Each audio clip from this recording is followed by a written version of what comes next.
Hi, welcome to Prabhas gallery. Prabhas கேலரியில் இன்றைக்கி நம்ம பொன்னியின் செல்வன் தான் பார்க்க போகிறோம். வாங்க ஃப்ரெண்ட்ஸ்.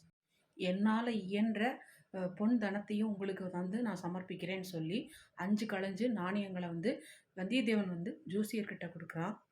வானர் குலத்தோட கொடைத்தன்மை இன்னும் பட்டு போகலை அப்படின்னு சொல்லி அந்த ஜோசியர் வந்தியத்தேவன் கொடுத்த அந்த நாணயத்தை எடுத்துகிட்டு போனார்.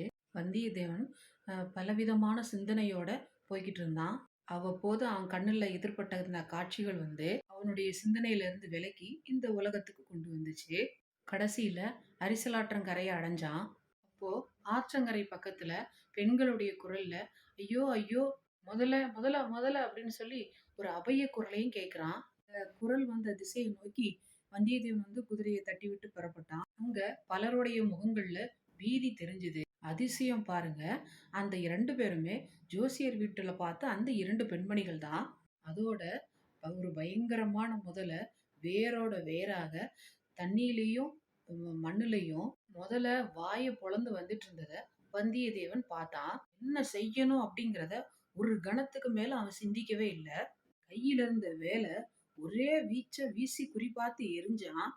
அந்த வேலு முதலையோட நடு முதுகுல பாஞ்சு உள்ளேயும் வெளியேயுமா இருந்துச்சு.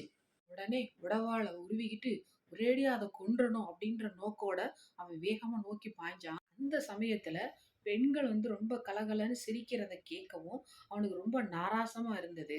இந்த சமயத்துல ஏன் சிரிக்கிறாங்க அப்படின்னு ஒரு கணம் அவன் திகைச்சு நின்னான்.